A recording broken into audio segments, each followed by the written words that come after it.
1 जनवरी 1818 को east India company और पेशवा बाजीराव द्वितीय की सेना के बीच हुए भीमा कोरेगांव युद्ध की आज बरसी है।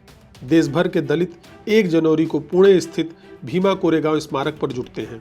इस वीडियो में हम आपको बताएंगे कि दलित विजय का प्रतीक बन चुके इस युद्ध की पूरी कहानी क्या है।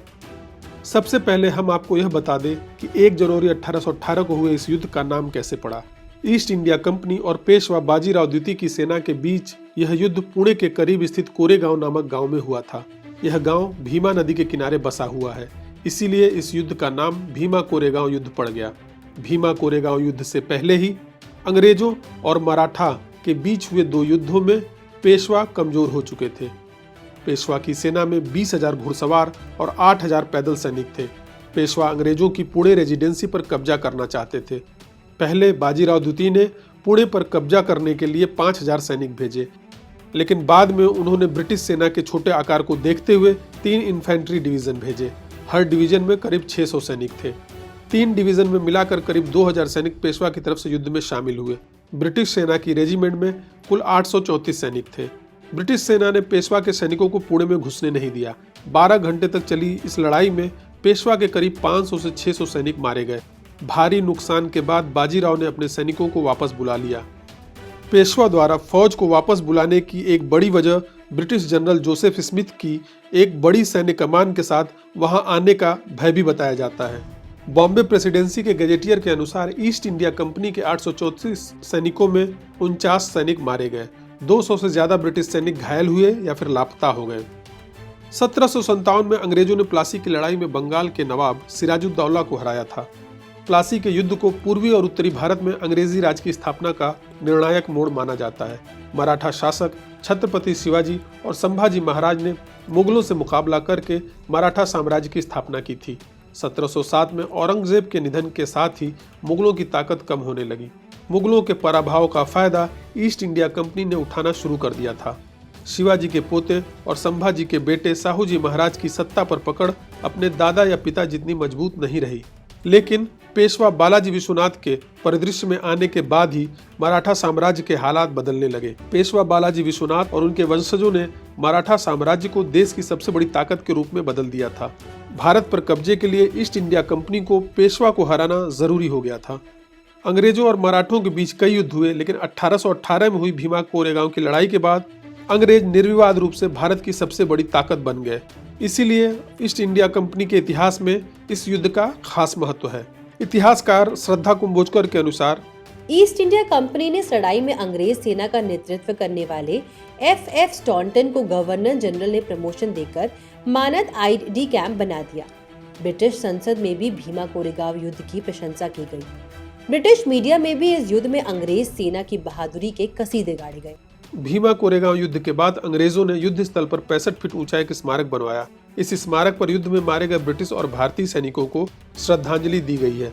स्मारक पर अंग्रेजी और मराठी में लिखा है कि यहाँ ब्रिटिश सेना ने पूरब में अपनी सबसे गर्व भरी जीत हासिल की। स्मारक पर ब्रिटिश इंडिया कंपनी की बॉम्बे नेटिव इन्फेंट्री के 49 जवानों के नाम भी उत्कीर्ण हैं, जो पेशवा की सेना के संग युद्ध में मारे गए थे।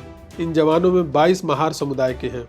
इन सैनिकों के महार होने की पहचान उनके नाम के अंत में लगे नाक, एस नाक, राय नाक, गुन्नाक इत्यादि से होती है। इस स्मारक पर उत्तर और दक्षिण में मराठी में प्रशस्ति अंकित है। पश्चिम में अंग्रेजी पर प्रशस्ति अंकित है। स्मारक के उत्तर और पूर्व में मारे गए या घायल अंग्रेजों के नाम है। इनमें आर्टिलरी में शामिल 4 भारतीय सैनिकों के भी नाम हैं, जो युद्ध में मारे गए थे। जातिगत व्यवस्था में महार समुदाय को अछूत समझे जाने के बावजूद उनकी ख्याति एक सैन्य जाति के रूप में रही है। राजपूत, यादव, जाट, गुजर और मराठा की तरह महार को भी फाइटर कास्ट माना जाता है। छत्रपति शिवाजी की सेना में भी महार शामिल थे। भीमा कोरेगांव रणस्तंभ सेवा संघ के उपाध्यक्ष सच्चिदानंद कडलक के अनुसार महार शिवाजी के समय से मराठा सेना के हिस्सा रहे हैं। लोग भूल गए कि छत्रपति संभाजी के भौतिक अवशेष को दुश्मनों के कब्जे से महारों ने हासिल किया था। संभाजी को औरंगजेब ने मरवाया था। महारों ने पेशवा की सेना के लिए पानीपत की तीसरी लड़ाई और खाड़दा की लड़ाई जैसी कई प्रमुख लड़ाइयों में अहम भूमिका निभाई थी। लेकिन इतिहास अक्सर ब्राह्मणवादियों ने लिखा है और वो तथ्यों को तोड़ मरोड़ कर पेश करते हैं। ईस्ट इंडिया कंपनी ने महारों की वीरता को पहचाना और उन्हें अपनी सेना में जगह दी। श्रद्धा कुंभोजकर के अनुसार कोरेगांव के बाद 1826 में हुए कठियावाड़ा युद्ध, 1846 में हुए मुल्तान युद्ध और 1880 में हुए दूसरे अफगान युद्ध में महार रेजिमेंट ने उल्लेखनीय योगदान किया था। श्रद्धा कुंभोजकर के अनुसार 1857 में भारत के प्रथम स्वतंत्रता संग्राम के दौरान ईस्ट इंडिया कंपनी की बॉम्बे आर्मी के महार रेजिमेंट के कई सैनिकों ने अंग्रेजों के खिलाफ बगावत कर दी थी। उसके बाद से ही अंग्रेज महारों के प्रति सशंकित हो गए थे। 1892 में उन्होंने महार को मार्शल रेस की सूची से बाहर कर दिया। अंग्रेजों के इस फैसले के खिलाफ महार समुदाय में आवाज उठने लगी। 1894 में ब्रिटिश सेना के पूर्व सैनिक गोपाल बाबा वालंगकर ने एक संगठन बनाकर ब्रिटिश शासन से महारों को लड़ाका जाति समूह से बाहर करने के फैसले पर फिर से विचार करने की अपील की। एक अन्य नेता शिवराम जानबा काम्बले ने भी महारों को ब्रिटिश सेना में शामिल किए जाने के लिए पुरजोर पैरवी की। काम्बले ने ही कोरेगांव स्मारक पर महारों द्वारा सभा करने का सिलसिला शुरू किया। 1910 में काम्बले ने 51 गांवों के महारों की साझा बैठक करके ब्रिटिश सेना में उन्हें शामिल किए जाने की मांग रखी। 1916 तक महार कई बार ब्रिटिश शासकों से सेना में दोबारा शामिल करने की मांग उठाते रहे। अंग्रेजों ने महारों को दोबारा सेना में तब शामिल किया जब पहले विश्व युद्ध में उन्हें अतिरिक्त सैनिकों की जरूरत महसूस हुई। 1917 में बॉम्बे प्रेसिडेंसी सरकार ने महारों को सेना में भर्ती करने के साथ ही उनकी 2 प्लाटून बनाने का आदेश दिया। लेकिन 1914 से 1918 तक चले पहले विश्व युद्ध के खत्म होने के साथ ही ब्रिटिशों ने महारों की सेना में भर्ती फिर से बंद कर दी। भीमा कोरेगांव के इतिहास में बड़ा मोड़ तब आया जब बाबा साहब डॉक्टर भीमराव अंबेडकर ने कोरेगांव युद्ध की 109वीं बरसी पर 1 जनवरी 1927 को इस स्मारक का दौरा किया। शिवराम काम्बले के बुलावे पर ही बाबा साहब कोरेगांव पहुंचे थे।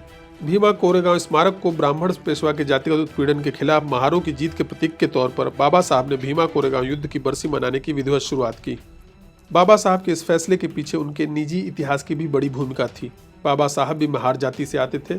उनके पिता रामजी मालोजी सकपाल भी ब्रिटिश सेना के महार रेजिमेंट में सूबेदार से रिटायर हुए थे। बाबा साहब के दादा भी महार रेजिमेंट में रहे थे।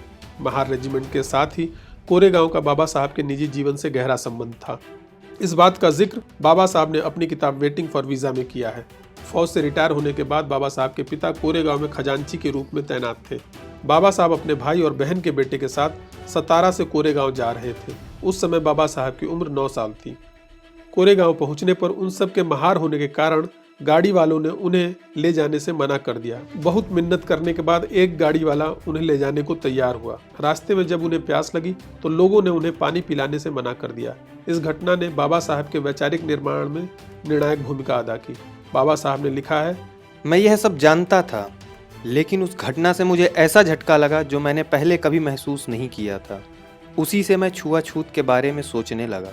उस घटना के पहले तक मेरे लिए सब कुछ सामान्य सा था, जैसा कि सवर्ण हिंदुओं और अछूतों के साथ आमतौर पर होता है।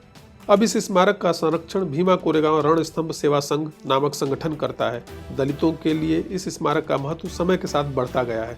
BKRSS के अध्यक्ष सर्जे राव वाघमारे ने मीडिया को बताया था, भीमा कोरेगांव युद्ध की 200वीं बरसी पर करीब 8 लाख लोग इस स्तंभ पर जमा हुए थे। आधुनिक इतिहासकारों के अनुसार भीमा कोरेगांव युद्ध पेशवा और महारों के बीच हुआ युद्ध नहीं था। ये 2 रियासतों के बीच हुआ युद्ध था, जिनके लिए अलग अलग समुदाय के लोग सैनिक के तौर पर लड़ रहे थे। इसलिए किसी एक पक्ष को किसी खास जाति का प्रतिनिधि समझना ऐतिहासिक रूप से न्याय संगत नहीं होगा। दलित एक्टिविस्टों के अनुसार भीमा कोरेगांव युद्ध में अंग्रेजों के 834 सैनिकों में करीब 500 पैदल सैनिक महार थे। हालांकि भीमा कोरेगांव स्मारक पर केवल 22 महारों के नाम है और वो भी उनके उपनाम के आधार पर लगाए गए अनुमान है। दलित विचारक और प्रोफेसर आनंद तेलतुंबड़े ने अपने एक लेख में लिखा है, हालांकि ठीक संख्या नहीं पता, लेकिन ये साफ है कि बॉम्बे नेटिव इन्फेंट्री के सभी सैनिक महार नहीं थे। अगर मारे गए लोगों की सूची देखें तो भी साफ है कि मारे गए 49 सैनिकों में 27 सैनिक महार नहीं थे। इन तथ्यों की रोशनी में ये कहना गलत होगा कि महार पेशवा के ब्राह्मण सत्ता के खिलाफ लड़ रहे थे। भीमा कोरेगांव युद्ध के बाद महारों के जातिगत उत्पीड़न में कोई फर्क पड़ा हो, इसका भी कोई ठोस सबूत नहीं है। आनंद तेलतुंबड़े ने लिखा है, इस बात के कोई सबूत नहीं मिलते हैं कि पेशवा राज खत्म होने के बाद महारों को जाति उत्पीड़न से कोई राहत मिली थी। सच ये है कि जातिगत उत्पीड़न अबाध रूप से जारी रहा था। भीमा कोरेगांव की लड़ाई के बाद भी जिस तरह अंग्रेजों ने महारों की सेना में भर्ती रोक दी, उससे साफ है कि उनका मकसद अपना हित साधना था। ये अलग बात है कि बाबा साहब ने भीमा कोरेगांव युद्ध का इस्तेमाल दलित अस्मिता को जगाने के लिए किया। आनंद तेलतुंबड़े ने लिखा है, जब बाबा साहब भीमराव अंबेडकर भीमा कोरेगांव की लड़ाई को पेशवा शासन में महार सैनिकों के उत्पीड़न के प्रतीक के तौर पर पेश करना शुरू किया तो वह एक विशुद्ध मिथक का निर्माण कर रहे थे। इतिहासकार जो भी कहें, आज के दलित राजनीति में भीमा कोरेगांव युद्ध का एक अहम स्थान है। आज भी देश भर के दलित इस मौके पर